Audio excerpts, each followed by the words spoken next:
Hello friends, welcome to simplified paramedical. आज का हमारा टॉपिक है गायनोकोलॉजिकल इंस्ट्रूमेंट्स, जिसके अंदर हम डिफरेंट डिफरेंट टाइप के गायनोकोलॉजिकल इंस्ट्रूमेंट्स को डिटेल में समझेंगे। तो हम स्टार्ट करते हैं इंट्रोडक्शन टू गायनोकोलॉजिकल इंस्ट्रूमेंट्स। तो क्या होते हैं गायनोकोलॉजिकल इंस्ट्रूमेंट्स, उसको देखते हैं। तो अगर इसके डेफिनेशन की बात करें तो गायनोकोलॉजिकल इंस्ट्रूमेंट्स ऐसे टूल्स होते हैं जिनका हम यूज़ करते हैं डायग्नोस करने में, ट्रीट करने में, या फिर कोई सर्जरी परफॉर्म करने के लिए फीमेल रिप्रोडक्टिव ऑर्गन्स के ऊपर। ओके, देन की फीचर्स, ये कैसे बने होते हैं। तो इसके अंदर ये जरूरी होते हैं ऑब्स्टेट्रिक के अंदर, गायनोकोलॉजिकल सर्जरीज के अंदर और रूटीन एग्जामिनेशंस के अंदर।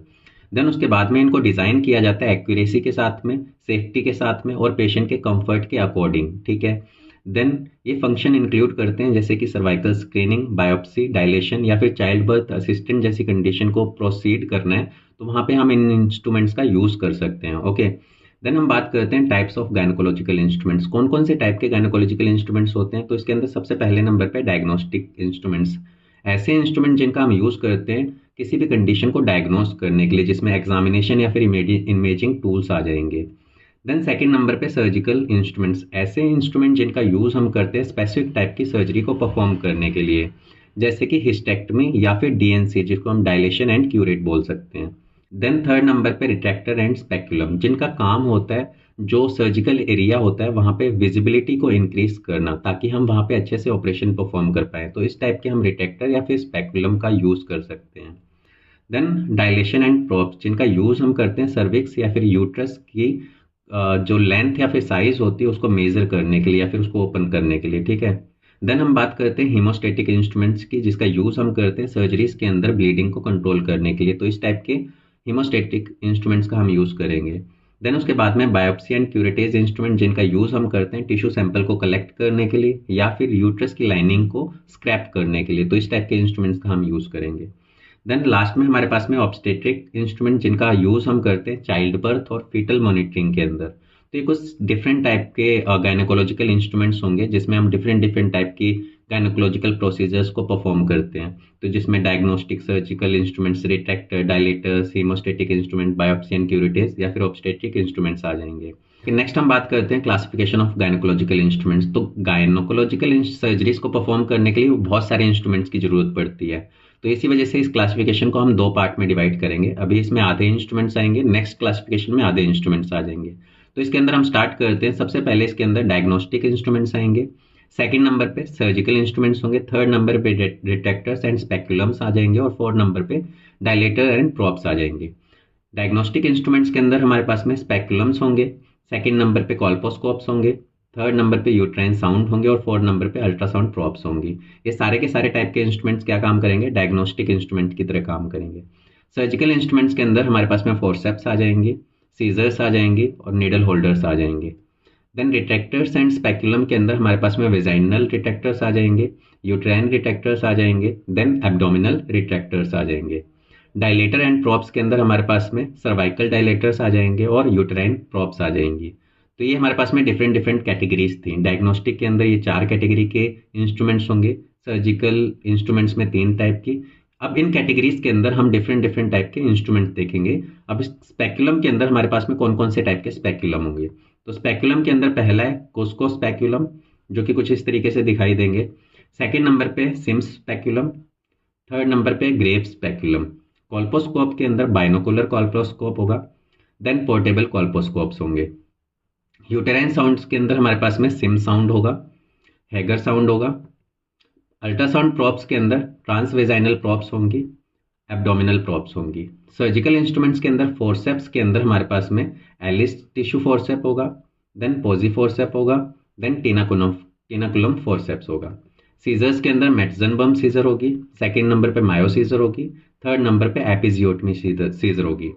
निडल होल्डर्स के अंदर हमारे पास में मायो हैगर निडल होल्डर होगा, देन क्रिस्टोविजो निडल होल्डर होगा। तो ये सारे के सारे सर्जिकल इंस्ट्रूमेंट्स होंगे।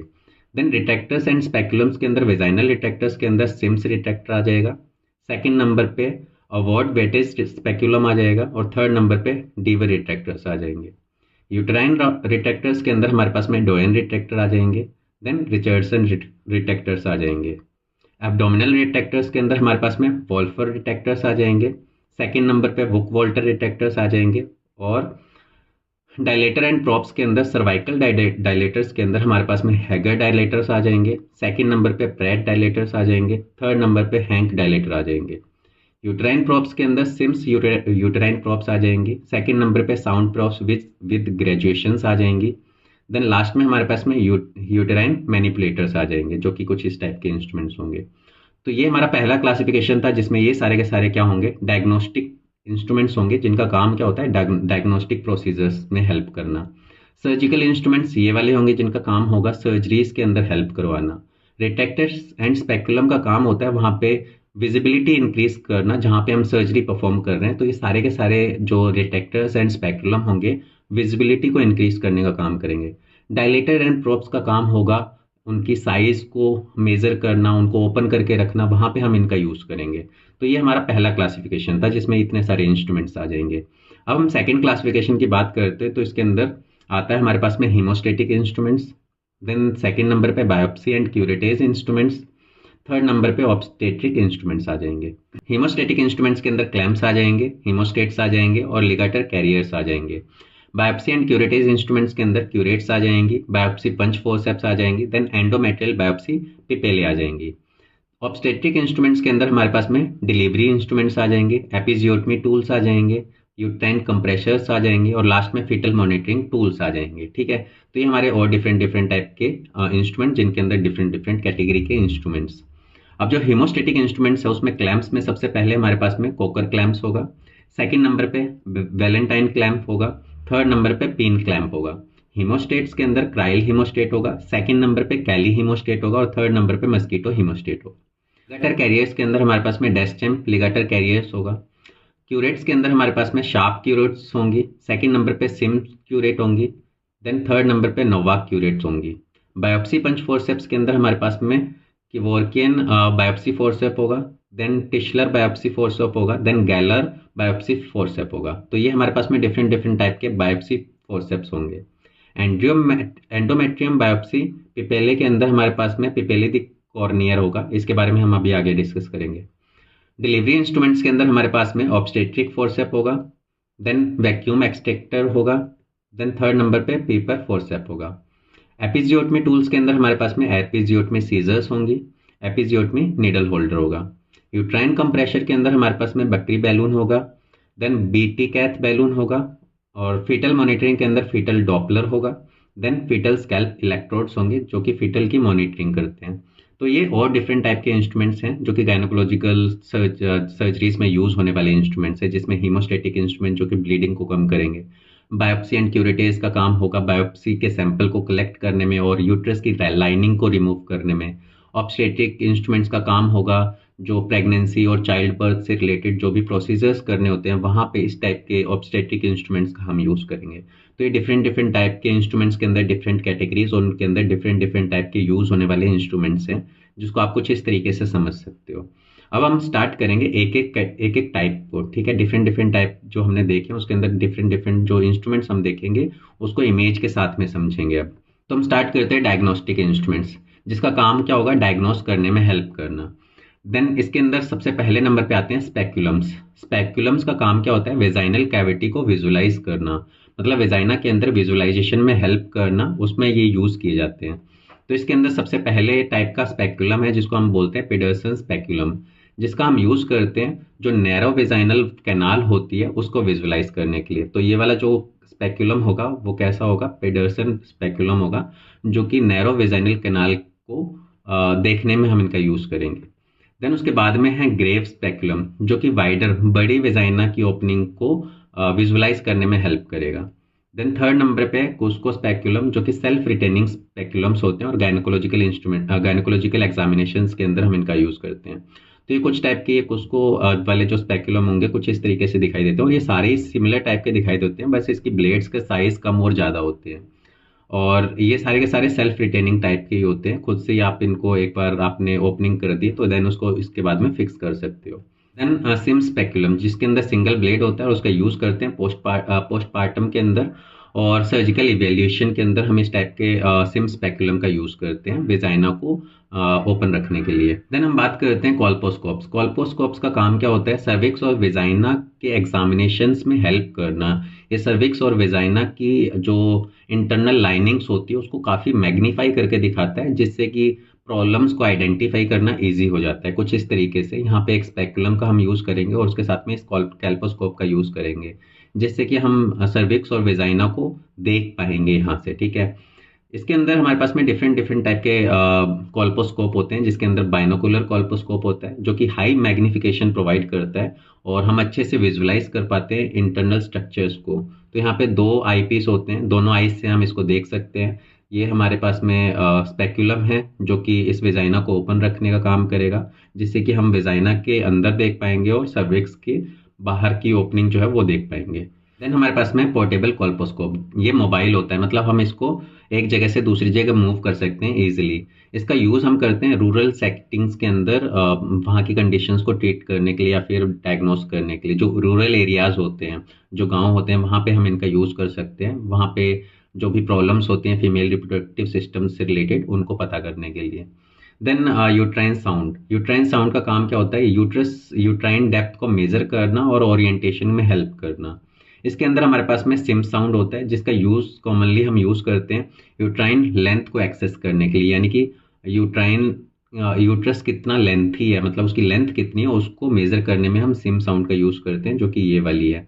देन उसके बाद में हैगर साउंड, जिसका यूज़ करते हैं हम सर्वाइकल डायलेशन के लिए, कि उसका सर्विक्स जो है वो कितना डायलेटेड है, उसको चेक करने के लिए हम किसका यूज़ करते हैं? हैगर साउंड का यूज़ करते हैं। देन हमारे पास में अल्ट्रासाउंड प्रोब्स। अल्ट्रासाउंड प्रोब का यूज़ करते हैं पेल्विक ऑर्गन्स की इमेजिंग को लेने के लिए, मतलब इमेजिंग करने के लिए, वहाँ की कंडीशन को पता करने के लिए हम इमेजिंग करवाते हैं। वहाँ पे हम अल्ट्रासाउंड प्रोब का यूज़ करते हैं कुछ इस तरीके से। ये वाली प्रोब हम क्या करते हैं? वेजाइना के अंदर डालते हैं और इससे अल्ट्रासाउंड वेव्स निकलती हैं, जो कि इसके इंटरनल स्ट्रक्चर को इमेज डिस्प्ले करेगा मॉनिटर के ऊपर। ठीक है, जिससे कि हम वहाँ की कंडीशन को डायग्नोस कर पाएंगे। देन उसके बाद में इसके अंदर जो पहले टाइप की अल्ट्रासाउंड प्रोब है उसको बोलते हैं ट्रांसवेजाइनल प्रोब।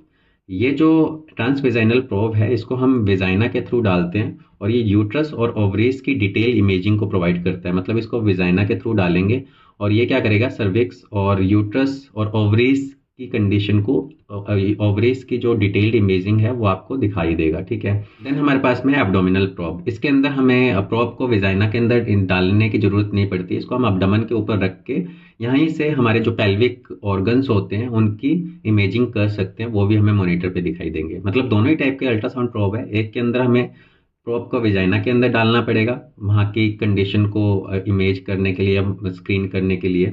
एब्डोमिनल प्रोब के अंदर हम अब्डोमेन के ऊपर उस प्रोब का यूज़ करेंगे और वहाँ से उसकी इमेजिंग करेंगे। ठीक है, तो ये सारे के सारे डायग्नोस्टिक इंस्ट्रूमेंट्स थे, जिसके अंदर हम इन सभी इंस्ट्रूमेंट्स का यूज़ करते हैं डायग्नोस करने में किसी भी कंडीशन को। ओके, अब हम बात करते हैं सर्जिकल इंस्ट्रूमेंट, जिसका काम क्या होगा? सर्जरीज के अंदर हम इनका यूज़ करेंगे। तो इसके अंदर सबसे पहले है फोर्सेप्स। फोर्सेप्स का काम क्या होता है? टिश्यूज को ग्रास्प करना या फिर फॉरेन बॉडी को रिमूव करना। इसके अंदर सबसे पहले एलिस फोर्सेप्स, जिसका यूज़ हम करते हैं टिश्यूज को होल्ड करने के लिए सिक्योरली सर्जरी के टाइम पे। ओके, तो इसमें ये वाला जो पहला इंस्ट्रूमेंट है इसको हम क्या बोलते हैं? एलिस टिश्यू फोर्सेप बोलते हैं। सेकेंड नंबर पे टेनाकुलम फोर्सेप, जिसका यूज़ करते हैं सर्विक्स या फिर यूट्रस को होल्ड करने के लिए ड्यूरिंग सर्जरी। ड्यूरिंग सर्जरी ये इस टाइप के, इसको बोलते हैं टेनाकुलम फोर्सेप, जिसका काम क्या होगा? सर्विक्स या फिर यूट्रस को होल्ड करके रखना सर्जरी करते टाइम पे। देन पॉजी फोर्सेप्स, इसका भी काम क्या होगा? सर्विक्स को होल्ड करना या ग्रास्प करना ड्यूरिंग प्रोसीजर, जैसे कि डीएनसी डायलेशन एंड क्यूरेट की सर्जरी के टाइम पे सर्विक्स को ग्रास्प करके रखना, जो कि ये इस टाइप का इंस्ट्रूमेंट जो होगा ये कौन सा होगा? पॉजी फोर्सेप्स होगा। देन 4 नंबर पे स्पॉन्ज फोर्सेप्स, जिसका काम क्या होता है? होल्ड करना गोज को, स्पॉन्ज को ड्यूरिंग प्रोसीजर। ठीक है, तो ये हमारे पास में स्पॉन्ज होल्डर होगा। देन हमारे पास में सीजर्स, जिसका काम क्या होता है? टिश्यूज को कट करना। ठीक है, ड्यूरिंग प्रोसीजर। तो इसके अंदर हमारे पास में पहले नंबर की जो सीजर है उसको बोलते हैं मेडसन बम सीजर, जो कि डेलिकेट टिश्यूज को कट करने के लिए हम इसका यूज़ करते हैं। मेडसन बम सीजर को हम फाइन सीजर भी बोलते हैं। कुछ ये वाली जो सीजर है इसको हम फाइन सीजर बोलते हैं या फिर इसको मेडसन बम सीजर बोलते हैं। इसका यूज़ हम डेलिकेट या फिर सॉफ्ट टिश्यूज को कट करने के लिए करते हैं। देन सेकेंड नंबर पे हमारे पास में मायो सीजर। मायो सीजर का यूज़ करते हैं हम जो टफ टिश्यूज होते हैं, जो हैवी ड्यूटी सीजर है, इसका यूज़ हम करते हैं टफ टिश्यूज को कट करने के लिए। तो ये वाली हमारी कौन सी है, मायो सीजर है, जिसका यूज़ हम करते हैं टफ टिश्यूज़ को कट करने के लिए। देन हमारे पास में एपिजियोटमी सीजर, जिसका यूज़ हम करते हैं कटिंग के अंदर जो पेरिनियल लेयर होती है उसको कट करने के लिए, ताकि चाइल्ड बर्थ को ईजी कर पाएँ, ठीक है। तो वहाँ पे एपिजियोटमी सीजर का हम यूज़ करेंगे, जो कि ये वाली होगी। देन हमारे पास में है बैंडेज सीजर, जिसका यूज़ करते हैं डेक्सिंग्स या फिर सूचर्स को कट करने के लिए, जो कि ये वाली होगी। तो ये हमारे पास में डिफरेंट डिफरेंट टाइप की सीजर्स होंगी। अब हम बात करते हैं निडल होल्डर की, जो कि सूचरिंग टिश्यूज़ को सूचर करने में हम इनका यूज़ करते हैं। इसके अंदर सबसे पहले नंबर पे है मायो हैगर निडल होल्डर, जिसका यूज़ हम जर्नल सूचरिंग के अंदर करते हैं। देन ये वाला हमारा जो होगा इसको हम बोलते हैं Mayo Hegar needle holder. Second number पर है क्रिस्टो वीजो निडल होल्डर, जिसका यूज़ हम करते हैं फाइन सूचरिंग के अंदर, यानी कि जो डेलिकेट टिश्यूज़ होते हैं, जो फाइन टिश्यूज़ होते हैं, वहाँ पे हम क्रिस्टो वीजो जो निडल होल्डर है उसका यूज़ करेंगे, जो कि ये वाला है। तो ये सर्जिकल इंस्ट्रूमेंट है, जो कि सर्जरी के टाइम पे हम इनका यूज़ करते हैं जनरल सर्जिकल प्रोसीजर्स के अंदर, जो गायनोकोलॉजिकल सर्जरी से रिलेटेड होती हैं।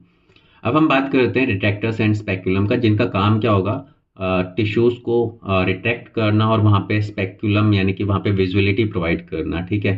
तो यहाँ पे हमारे पास में सबसे पहले नंबर पे है विजाइनल रिट्रैक्टर्स, जिसका काम क्या होगा, एक बेटर विजिबिलिटी प्रोवाइड करना और एक्सेस प्रोवाइड करना विजाइनल एरिया के पास में। अगर हमें विजाइना से रिलेटेड कोई प्रोसीजर करना है तो उसको वहाँ पे अच्छे से देख पाने के लिए हम क्या करेंगे, विजाइनल रिट्रैक्टर्स का यूज़ करेंगे। तो इसमें पहले नंबर पे सिम्स रिट्रैक्टर, जिसका पेल्विक सर्जरीज में हम कॉमनली यूज़ करते हैं, और ये वाला जो इंस्ट्रूमेंट है इसको हम सिम्स रिट्रैक्टर बोलते हैं। देन सेकंड नंबर पे अवॉर्ड वेटेड स्पेकुलम, जिसका यूज़ हम करते हैं वेजाइनल कैनाल को वाइड करने के लिए और उसको विजुलाइज करने के लिए ड्यूरिंग सर्जरी। तो ये वाला हमारा कौन सा अवॉर्ड वेटेड स्पेकुलम है। थर्ड नंबर पे हमारे पास में डीवर रिट्रैक्टर है, जिसका यूज़ हम डीप पेल्विक और अब्डोमिनल टिश्यूज़ को रिट्रैक्ट करने में करते हैं। ये वाला हमारा कौन सा हो जाएगा, डीवर रिट्रैक्टर। देन यूट्राइन रिट्रैक्टर, जिसका काम क्या होता है, एक्सपोज करना और होल्ड करना यूट्रस को ड्यूरिंग प्रोसीजर। तो ड्यूरिंग सर्जरी यूट्रस को होल्ड करना या फिर एक्सपोज करने में जो इंस्ट्रूमेंट्स यूज करेंगे उनको हम क्या बोलेंगे, यूट्राइन रिट्रैक्टर्स बोलेंगे। इसके अंदर सबसे पहले नंबर पे डोएंस रिट्रैक्टर, जिसका यूज हम पेल्विक सर्जरीज में करते हैं यूट्रस को रिट्रैक्ट करने के लिए। सेकंड नंबर पे हमारे पास में रिचर्डसन रिट्रैक्टर है, जिसका यूज हम करते हैं एब्डोमिनल वॉल को रिट्रैक्ट करने के लिए या फिर पेल्विक जो वॉल होती है उसको रिट्रैक्ट करने के लिए। तो यहाँ पे डोएन रिट्रैक्टर जो है वो ये वाला इंस्ट्रूमेंट है, और जो रिचर्डसन रिट्रैक्टर है वो ये वाला इंस्ट्रूमेंट है, ठीक है। अब हम बात करते हैं एब्डोमिनल रिट्रैक्टर्स की, जिसका यूज़ हम करते हैं पेल्विक और एब्डोमिनल सर्जरीज में टिश्यूज़ को रिट्रैक्ट करने के लिए। तो इसके अंदर पहले नंबर पे है वॉल्फो रिट्रैक्टर, जिसका यूज़ हम करते हैं पेल्विक और एब्डोमिनल प्रोसीजर्स के अंदर। तो ये वाला जो इंस्ट्रूमेंट है इसको हम क्या बोलेंगे, वॉल्फो रिट्रैक्टर है, जो कि सेल्फ रिटेनिंग रिट्रैक्टर है, और ये पेल्विक और एब्डोमिनल सर्जरीज के अंदर हम इसका यूज़ करते हैं। देन हमारे पास में वुक वॉल्टर रिट्रैक्टर है, जो कि कॉम्प्लेक्स सर्जरीज के अंदर हम इसका यूज़ करते हैं, और ये एडजस्टेबल होता है। ये दोनों ही एडजस्टेबल होते हैं, हम इसको किसी भी तरीके से एडजस्ट करके सर्जिकल एरिया को बढ़ा सकते हैं और वहाँ पे बेटर विजुअलाइजेशन क्रिएट कर सकते हैं सर्जरी को अच्छे से परफॉर्म करने के लिए। तो ये हमारे पास में रिट्रैक्टर्स एंड स्पेक्युलम होंगे, जिनका काम होगा विजुअलिटी को इंक्रीज करना। देन हम बात करते हैं डायलेटर्स एंड प्रॉप्स की। तो डायलेटर्स एंड प्रॉप्स क्या होते हैं, ऐसे इंस्ट्रूमेंट जो कि क्या करते हैं, डायलेटेशन और वहाँ पे जो यूट्रस की या सर्विक्स की जो लेंथ होती है उसको मेजर करने के लिए। तो इसके अंदर सबसे पहले नंबर पे सर्वाइकल डायलेटर्स, जिसका काम क्या होता है, एक्सपेंड करते हैं सर्वाइकल कैनाल को ड्यूरिंग प्रोसीजर। तो सर्विक्स की कैनाल को ये क्या करते हैं, एक्सपेंड कर देते हैं, बड़ा कर देते हैं जब कोई भी प्रोसीजर करना होता है। तो इसके अंदर सबसे पहले नंबर पे हैगर डायलेटर। हैगर डायलेटर क्या होता है, सेट ऑफ ग्रेजुएटेड रॉड होती है, मतलब यहाँ पे मेजरमेंट लिखी होती है सर्वाइकल डायलेशन के लिए। तो यहाँ पे हम क्या करते हैं, ग्रेजुएटेड रोड्स जो होते हैं वो डालते हैं। पहले हम पतली रोड डालते हैं, फिर उससे मोटी, फिर उससे मोटी, ताकि हम सर्वाइकल डायलेशन को मेजर भी कर पाएँ। तो ये जो हैगर डायलेटर है वो कुछ इस तरीके से दिखेंगे, इसमें सबसे पहला, देन उससे बड़ा, देन उससे बड़ा, इस तरीके से हमारे पास में इसकी जो विड्थ है वो बढ़ती जाएगी, जिससे कि हम क्या करेंगे, सर्वाइकल डायलेशन भी कर पाएंगे और हमें पता भी रहेगा हम कितना डायलेट कर रहे हैं। देन उसके बाद में प्रेट डायलेटर, जो कि फ्लेक्सिबल डायलेटर्स होता है, ये भी यूट्राइन सर्जरीज के अंदर यूज करते हैं। ये थोड़ा सा फ्लेक्सिबल होता है, किससे, हैगर डायलेटर से। देन उसके बाद में है हैंक डायलेटर। इसके अंदर भी ग्रेजुअल होता है, मतलब इस पर भी मार्किंग होती है, और ये सर्वाइकल डायलेशन में हम इनका यूज कर सकते हैं। ये कुछ इस तरीके से दिखाई देते हैं। देन उसके बाद में हॉकिंस एम्बर डायलेटर, जो कि एडवांस सर्वाइकल डायलेटर्स में हम इनका यूज करते हैं। ये वाले डायलेटर्स जो होंगे इसको हम बोलेंगे हॉकिंस एम्बर डायलेटर्स, ओके। अब हम बात करते हैं यूट्राइन प्रोब्स की। इनका काम क्या होता है? डिटरमाइन करना शेप और साइज को यूट्रस की। तो यूट्रस की शेप को पता करना हो या फिर साइज को पता करना हो तो हम क्या यूज करते हैं? यूट्राइन प्रोब्स का यूज करते हैं। इसके अंदर जो पहली प्रोब है उसको बोलते हैं सिम्स यूट्राइन प्रोब्स। इसका काम क्या होता है? यूट्राइन कैविटी को मेजर करना, यूट्रस की कैविटी को मेजर करना, जो कि ये वाली है। ये जो दो हैं ये आपको कौन सी दिख रही है? सिम्स यूट्राइन प्रोब है, ये दोनों ही ऊपर वाली।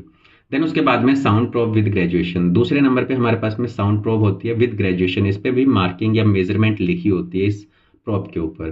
Provide accurate depth measurement. तो ये क्या करती है? एक्यूरेट डेप्थ एंड मेजरमेंट को प्रोवाइड करती है। ये वाली जो होगी आपकी कौन सी है? साउंड प्रोब विद ग्रेजुएशन, जिसपे की मेजरमेंट लिखी होती है। देन हम बात करते हैं यूट्राइन मैनिपुलेटर, जिसका काम क्या होता है? यूट्रस की पोजीशन को मैनिपुलेट करना। तो ड्यूरिंग सर्जरी जब हमें यूट्रस को इधर उधर करना पड़ता है तो उस टाइम पे यूट्रस की पोजीशन को मैनिपुलेट करने के लिए हम यूट्राइन मैनिपुलेटर का यूज़ करते हैं, जो कि कुछ इस तरीके से दिखाई देता है। ठीक है, तो ये डायलेटर्स और प्रॉप्स हैं जो कि सर्विक्स को डायलेट करने में और यूट्रस की लेंथ को मेजरमेंट करने में या फिर यूट्राइन कैविटी को मेजर करने में हम इनका यूज़ करते हैं। ठीक है, देन हम बात करते हैं हीमोस्टेटिक इंस्ट्रूमेंट्स। हीमोस्टेटिक इंस्ट्रूमेंट्स जो होते हैं इनका काम होता है ब्लीडिंग को कंट्रोल करना, और इनके अंदर सबसे पहले नंबर पे क्लैम्प्स। क्लैम्प्स जो होते हैं इनका काम होता है ब्लीडिंग को कंट्रोल करना ड्यूरिंग सर्जरीज। तो इसके अंदर पहले नंबर पे क्लैम्प है, इसको बोलेंगे कोकर क्लैम्प। कोकर क्लैम्प जो होता है ये क्या करता है? ग्रास्प करता है टफ टिश्यूज को और ब्लीडिंग को कंट्रोल करता है। तो ये पहले नंबर वाला आपका कौन सा है? कोकर क्लैम्प है। देन सेकंड नंबर पे वैलेंटाइन क्लैम्प, जिसका यूज़ हम कॉमनली हिस्टेक्टमी प्रोसीजर्स के अंदर हम इनका कॉमनली यूज़ करते हैं। और ये वाली जो आपको फोर्सेप या क्लैम्प दिख रही है वो कौन सी है? वैलेंटाइन क्लैम्प है, जो कि हिस्टेक्टमी जैसी प्रोसीजर्स के अंदर हम इनका यूज़ करते हैं ब्लीडिंग को कंट्रोल करने के लिए। पिन क्लैम्प, जिसका यूज़ हम करते हैं लार्ज ब्लड वेसल्स को क्लैम्प करने के लिए। ये वाली जो क्लैम्प होगी इसको हम क्या बोलेंगे? पिन क्लैम्प बोलेंगे, जो कि लार्ज ब्लड वेसल्स को क्लैम्प करने में हेल्प करेगी। देन हम बात करते हैं हीमोस्टेट्स का, जो कि फिर से क्या करेंगे? क्लैंप करते हैं ब्लड वेसल्स को और ब्लीडिंग को स्टॉप कर देते हैं। तो इसके अंदर सबसे पहले नंबर पे मस्कीटो क्लैंप। ये सबसे स्मॉल होते हैं और जो डेलिकेट वेसल्स होती हैं, जो सॉफ्ट वेसल्स होती हैं, उनको ब्लॉक करने के लिए, उनकी ब्लीडिंग को स्टॉप करने के लिए हम इस टाइप के मस्कीटो हीमोस्टेट का यूज़ कर सकते हैं। देन सेकंड नंबर पे क्राइल हीमोस्टेट। ये मीडियम साइज के होते हैं हीमोस्टेट और ये फाइन वेसल्स को ब्लॉक करने में या फिर ब्लीडिंग को स्टॉप करने में हेल्प करते हैं। तो ये वाले आपके कौन से हैं? क्राइल हीमोस्टेट हैं। देन थर्ड नंबर पे कैली हीमोस्टेट, जो कि लार्जर और बड़ी ब्लड वेसल्स को ब्लॉक करने में जिनका यूज़ करते हैं वो कौन सी हैं? कैली हीमोस्टेट हैं, जो कि कुछ इस तरीके से दिखाई देंगी। देन हम बात करते हैं लिगाटर कैरियर्स, जिसका यूज़ हम क्या करते हैं? जो डीप वेसल्स होती हैं, जो डीप ब्लड वेसल्स होती हैं, उसको टाई करने में। ठीक है, जब हम उसकी ब्लीडिंग को नहीं रोक पाते हैं तो हम उसको सूचर से टाई कर देते हैं। और सूचर से टाई करने के लिए हमें जिस इंस्ट्रूमेंट की जरूरत पड़ती है उसको हम क्या बोलते हैं? Carrier, ligature carriers. इसके अंदर जो इंस्ट्रूमेंट है वो कौन सा है? डेस्चैम्प लिगाटर कैरियर है, जो कि डीप टिश्यू लाइगेशन के अंदर हम इनका यूज़ करते हैं। कुछ इस तरीके से दिखाई देता है। सूचर का धागा इनके एंड पे डलता है और ये काफ़ी शार्प होती हैं आगे से, जो कि डीप टिश्यूज़ के अंदर जा करके वहाँ पे सूचरिंग करने में या फिर टाई करने में हेल्प करती हैं। ओके, तो ये सारे के सारे इंस्ट्रूमेंट्स क्या होंगे? ब्लीडिंग को कंट्रोल करने वाले होंगे, ब्लीडिंग को रोकने वाले होंगे, जिसके अंदर क्लैम्प्स, हीमोस्टेट और लिगाटर कैरियर्स आ जाएंगे। ठीक है, देन हम बात करते हैं बायोप्सी एंड क्यूरेटेज इंस्ट्रूमेंट्स के बारे में। इस टाइप के इंस्ट्रूमेंट जो है वो बायोप्सी लेने में या फिर यूट्रस की लाइनिंग के ऊपर क्यूरेटेज करने में या स्क्रैप करने में हेल्प करते हैं। तो इसके अंदर पहले नंबर पे क्यूरेटेज, जो कि क्या काम करते हैं? यूट्रस की लाइनिंग के ऊपर स्क्रैपिंग करने में, उसकी लाइनिंग को निकालने के लिए, उसकी लाइनिंग को हटाने के लिए जो यूज़ करते हैं उसको क्यूरेट बोलते हैं। अब इसके अंदर सबसे पहले नंबर पे शार्प क्यूरेट, जो कि एंडोमेट्रियल टिश्यूज को रिमूव करने में यूज़ करते हैं। ये वाले जो तीन दिख रहे हैं आपको, ये शार्प क्यूरेट्स होते हैं। हमारे पास में सिम्स क्यूरेट, जिसको हम डिज़ाइन करते हैं स्पेशली फॉर डीएनसी प्रोसीजर्स के अंदर। तो जो हम अबॉर्शन करवाते हैं, जिसको हम मेडिकल टर्मिनेशन ऑफ प्रेगनेंसी बोलते हैं, वहाँ पे यूट्रस की लाइनिंग को रिमूव करने को के लिए हमें क्या करना पड़ता है? डायलेशन एंड क्यूरेटेज करना पड़ता है। और वहाँ पे हम सिम्स क्यूरेट का यूज़ करते हैं उस एंडोमेट्रियल टिश्यूज़ को रिमूव करने के लिए, जो कि ये वाला इंस्ट्रूमेंट्स है। देन हम बात करते हैं नोवाक क्यूरेट, जो कि एंडोमेट्रियल जो टिश्यूज़ होते हैं उनकी सैम्पलिंग के लिए, वहाँ के टिश्यूज़ के सैंपल्स को लेने के लिए हम नोवाक क्यूरेट का यूज़ करते हैं, जो कि कुछ इस तरीके से दिखाई देते हैं। ठीक है, ये हमारे पास में क्यूरेट्स थे। अब हम बात करते हैं बायोप्सी पंच फोर्सेप्स का। बायोप्सी पंच फोर्सेप्स जो हैं उनका काम क्या होता है? एक्सट्रैक्ट करना स्मॉल टिश्यू सैंपल को बायोप्सी के लिए। तो क्या करते हैं? जो हमारे यूट्रस की लाइनिंग के अंदर जो टिश्यूज़ होते हैं, उन टिश्यूज़ के स्मॉल सैंपल को, एक छोटे से टिश्यू को वहाँ से निकालने के लिए हम क्या यूज़ करते हैं, बायोप्सी पंच फोर्सेप्स का यूज़ करते हैं। देन उस बायोप्सी से हम क्या कर सकते हैं, डायग्नोस्टिक कंडीशन का पता लगा सकते हैं, वहाँ पे कोई प्रॉब्लम है उसका भी पता लगा सकते हैं। तो इसके अंदर सबसे पहले नंबर पे है किवोर्कियन बायोप्सी फोर्सेप्स, जिसका यूज़ हम सर्वाइकल बायोप्सीज को लेने के लिए करते हैं। ठीक है, जो सर्वाइकल सर्विक्स की जो बायोप्सीज होती हैं वहाँ पे टिश्यू सैंपल को लेने के लिए हम इस टाइप के किवोर्कियन बायोप्सी फोर्सेप का यूज़ कर सकते हैं। सेकंड नंबर पे टिशलर बायोप्सी फोर्सेप, जिसका जो कि एक प्रिसीजन टूल है जो कि एक्यूरेसी के साथ में एंडोमेट्रियम की बायोप्सी के सैंपल लेने में हेल्प करता है। मतलब जो एंडोमेट्रियम वॉल होगी वहाँ पे टिश्यूज के सैंपल को ईजिली हम इस फोर्सेप से ले सकते हैं। ठीक है, जिसकी टिप कुछ इस तरीके से दिखाई देगी। देन गैलर बायोप्सी फोर्सेप, जिसका यूज़ हम करते हैं सर्वाइकल और वेजाइनल बायोप्सीज के लिए। सर्विक्स के अंदर कोई भी बायोप्सी लेनी हो टिश्यूज़ की, या फिर वेजाइना के अंदर कोई भी बायोप्सी लेनी हो, तो वहाँ पे हम इस टाइप के गैलर बायोप्सी फोर्सेप का यूज़ कर सकते हैं। देन हम बात करते हैं एंडोमेट्रियल बायोप्सी पिपेले। इसमें एक छोटी सी पाइप होती है जिसका यूज़ हम करते हैं एंडोमेट्रियम की सैंपल्स लेने के लिए। मतलब यहाँ पे हमें टिश्यूज़ को नहीं लेना है, हमें जस्ट एक छोटा सा स्मॉल सैंपल चाहिए, एक बायोप्सी सैंपल चाहिए जो कि और छोटा हो सकता है। इसके अंदर हम क्या करते हैं, एक छोटी सी पाइप का यूज़ करते हैं। एक मिनिमली इन्वेसिव एंडोमेट्रियल सैंपलिंग होती है जिसके अंदर हम क्या करते हैं, इस टाइप की पेपिला का यूज़ करते हैं, जिसमें जो इंस्ट्रूमेंट्स उसको हम क्या बोलते हैं, पिपिले दी कॉर्नियर बोलते हैं, जो कि क्या करता है, एंडोमेट्रियल टिश्यूज़ को कलेक्ट करता है एनालिसिस के लिए। तो ये वाला आपका जो इंस्ट्रूमेंट है इसको हम क्या बोलेंगे, एक पाइप जैसी स्ट्रक्चर होती है जो आगे से पंचर करती है और जो सैंपल है वो इसके अंदर से आकर के यहाँ पे कलेक्ट हो जाएगा। ठीक है, कुछ इस तरीके से आपको दिखाई देगा और इस तरीके से हम इसको परफॉर्म करेंगे। तो ये हमारे पास में एंडोमेट्रियल बायोप्सी पिपिले था। तो ये थे हमारे पास में बायोप्सी एंड क्यूरेटिव इंस्ट्रूमेंट्स। अब हम बात करते हैं ऑब्स्टेट्रिक इंस्ट्रूमेंट्स की। ऑब्स्टेट्रिक इंस्ट्रूमेंट जो होते हैं वो हमारे प्रेगनेंसी और चाइल्ड बर्थ से रिलेटेड होते हैं। ऑब्स्टेट्रिक का मीनिंग क्या होता है, प्रेगनेंसी या फिर चाइल्ड बर्थ से रिलेटेड जो भी कंडीशन है उसके बारे में। तो वहाँ पे जो इंस्ट्रूमेंट्स हम यूज़ करेंगे उसको भी हम क्या बोलेंगे, ऑब्स्टेट्रिक इंस्ट्रूमेंट्स बोलेंगे। इसके अंदर जो हम इंस्ट्रूमेंट्स यूज़ करते हैं वो डिलीवरी इंस्ट्रूमेंट्स हो सकते हैं, क्योंकि इसमें चाइल्ड बर्थ को असिस्ट करना होता है। अब इसके अंदर जो सबसे पहले इंस्ट्रूमेंट है उसमें है ऑब्स्टेट्रिक फोर्सेप्स, जिसका काम क्या होता है, बेबी को डिलीवर करने में हेल्प करना। तो इस टाइप के जो कंडीशन होगी, ये जो हमारा फोर्सेप है इसको हम क्या बोलेंगे, ऑब्स्टेट्रिक फोर्सेप बोलेंगे। तो जब बेबी बाहर नहीं आ रहा होता है तो उस कंडीशन में इस फोर्सेप की हेल्प से बेबी के हेड को हम पकड़ते हैं, ग्रास्प करते हैं और इसको धीरे से बाहर निकाल लेते हैं उस पोजीशन के अकॉर्डिंग। देन हमारे पास में सेकंड नंबर पे वैक्यूम एक्सट्रैक्टर्स, जिसका यूज़ हम करते हैं डिफ़िकल्ट डिलीवरीज को असिस्ट करने में। जब बेबी किसी भी कंडीशन से बाहर नहीं आता है तो हम क्या करते हैं, एक वैक्यूम एक्सट्रैक्टर का यूज़ करते हैं, जिसमें हम क्या करते हैं, वैक्यूम कप को जो है बेबी के हेड के ऊपर लगाते हैं और उसको वैक्यूम की हेल्प से उसको बाहर निकालते हैं बेबी को। इसको हम क्या बोलते हैं, वैक्यूम एक्सट्रैक्टर बोलते हैं, जो कुछ इस तरीके से दिखाई देगा आपको, जो कि आपके ने 3 इडियट्स मूवी के अंदर भी देखा होगा शायद। देन उसके बाद में हम पेपर फोर्सेप्स, इसका यूज़ हम करते हैं ब्रीच डिलीवरीज के अंदर। ब्रीच डिलीवरीज कौन सी होती हैं, ऐसी डिलीवरीज जिसके अंदर बेबी का हेड पहले बाहर नहीं आ रहा होता है, उसके लेग्स पहले बाहर आते हैं, उसको हम क्या बोलते हैं, ब्रीच प्रेजेंटेशन या फिर ब्रीच डिलीवरीज बोलते हैं। और इसके लिए हमें एक लंबे फोर्सेप का यूज़ करना होता है जिसको हम पेपर फोर्सेप बोलते हैं, जो कि ब्रीच डिलीवरीज के अंदर बेबी को बाहर निकालने में हेल्प करता है कुछ इस तरीके से। देन एपिजियोटमी टूल्स, इसके अंदर इन टूल्स का हम यूज़ करते हैं पेरिनियल इंसिजन के लिए ड्यूरिंग चाइल्ड बर्थ। तो जब चाइल्ड बर्थ हो रहा होता है और डिफिकल्ट चाइल्ड बर्थ हो रहा होता है उस टाइम पे हम पेरिनियल इंसिजन देते हैं ताकि डिलीवरी इजी हो पाए।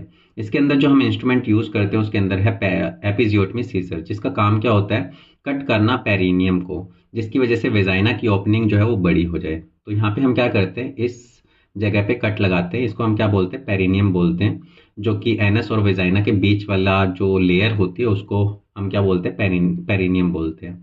उसके ऊपर हम कट लगाते हैं सीजर से, जिसको हम एपिजियोटमी सीजर बोलते हैं, जो कि क्या करता है, वेजाइना की ओपनिंग को बड़ा कर देता है, जो कि पहले बेबी का हेड बाहर नहीं आ रहा था, इस कट की वजह से बाहर आ जाएगा। तो इसको हम क्या बोलेंगे, एपिजियोटमी सीजर बोलेंगे।